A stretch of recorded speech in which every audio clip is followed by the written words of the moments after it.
Welcome to the Salmon Runs YouTube. Enjoy the video. You're signed in and ready. First, open the Pages or Posts list and load the specific page you want to edit.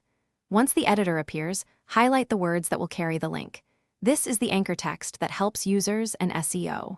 Then click the link icon in the toolbar and start typing the title or slug of the internal page you want to connect to. Make sure suggested internal results show up so you can pick the exact page instead of pasting a raw URL. Once you've picked the suggested internal page, pause and open the link settings to refine behavior. If the link should keep users on your site, don't check Open in New tab unless necessary. Consistent behavior matters for navigation. For section links, append a hash and the target element's ID.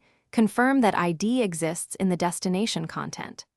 Also consider accessibility. Add descriptive anchor text so screen readers make sense of the link. Save the draft before moving to final checks to avoid lost progress. Now update or publish the page and immediately test the new links in the editor preview and on the live site to confirm correct targets and behavior.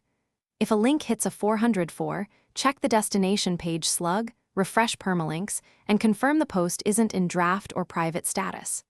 If changes don't show, clear any site cache and test in an incognito window.